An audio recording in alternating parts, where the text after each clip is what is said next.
Hey everybody, it's Rob from HobbyKing, and today's video is going to be an unboxing and overview of the FLYSKY Noble NB4 radio for services, which I have right here. And check it out, it comes in this nice box, and we're going to dig in and see what's in here. This is a 4-channel surface radio, as I said, and it's $179 on the site. And I think that you're going to never find a better value for surface radio with 4 channels for that kind of money. When you see how many features this thing has, you're going to be pretty excited about it. So we have a nice cool little foam cover there for the radio. First thing we come to is the radio itself. And you're going to notice that the wheel's in the front, which is kind of odd, but that's because it swings. And you can use it as a lefty driver, if you're a lefty driver, or as I am, a righty driver. You can use it that way.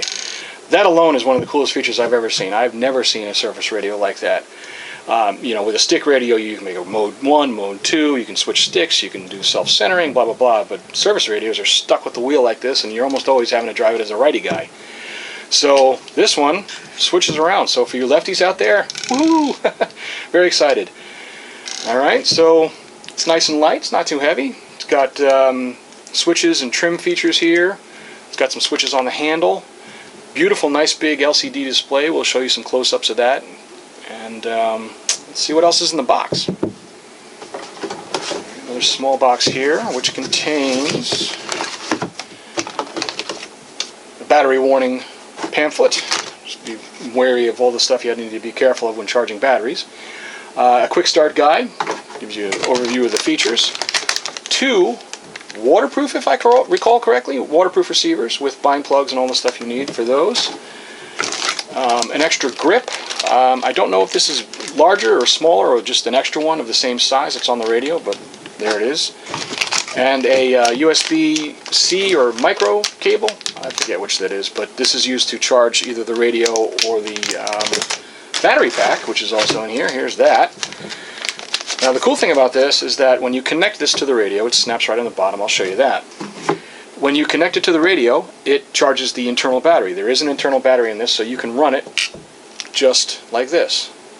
Give it a moment, power it up. And there you go, it actually talks to you as well. So it has voice prompts, haptic response, so it vibrates, you can feel it. Everything makes noise, so when you're trimming stuff, it makes noise, and just so there's alerts for everything. And you can change all that.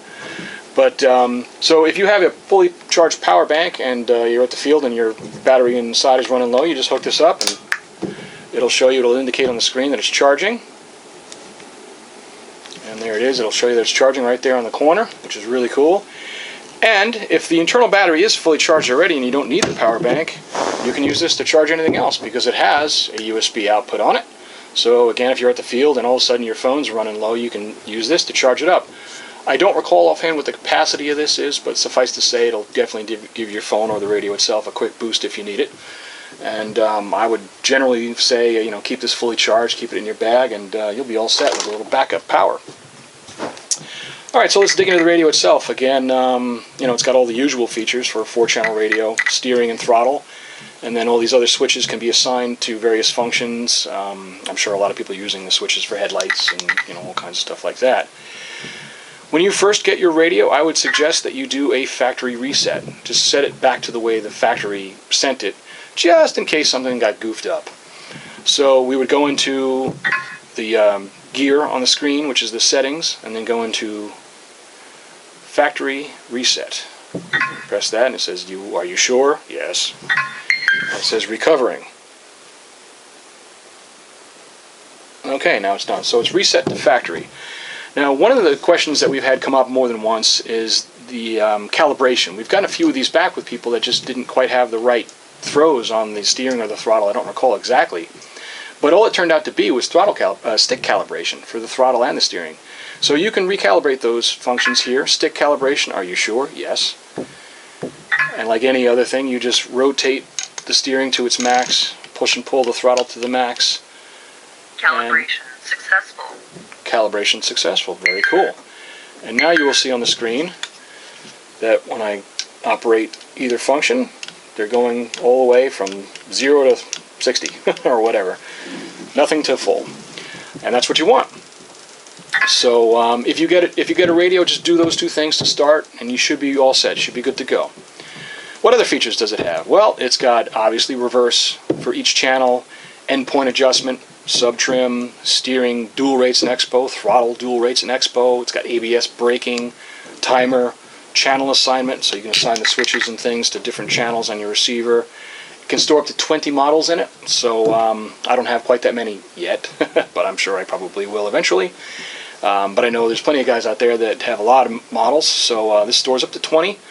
You can connect sensors to the receivers. I'm not sure what's available for those yet, but you know, they might be available on the site.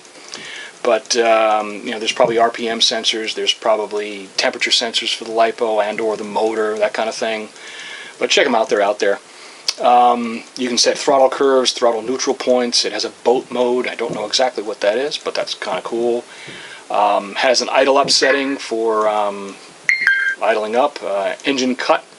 For those of you that are using fueled engines, you can see certain displays where it shows you what's happening where on the different channels, which is really cool. I mean, I just love this display. It's just really great to look at, and it's very nicely sensitive. You don't have to keep bashing on it. You just press it and it works. You can do mixed channels, all kinds of stuff. So I haven't found a feature that I've needed and this radio doesn't have, so it's awesome. And again, at $179, I don't think you can beat it, especially with the swappable steering and all that stuff, and haptic and voice and all that stuff. I would imagine that at some point there's going to be firmware upgrades that'll just make even more features available. So I think it's pretty awesome. I'm going to be trying it out pretty soon, and maybe I'll do a video on, I've got the Tamiya Unimog crawler from HobbyKing. We sell that, so I got that, and I'm going to pair this with it, so maybe I'll do a crawling video. And let's see what else. That's about it, I think, for this radio. If you have any questions, reach out to us. If you have concerns about needing support, we always have support. Live chat is 24/7, accessible on the website, hobbyking.com. If you have one of these radios, then do a video and show it off. Show us what you're using it with. Boat, car, crawler, truck, whatever. We'd love to see it. We always love to see your stuff, so send it in. Social media, Facebook, Instagram, Twitter.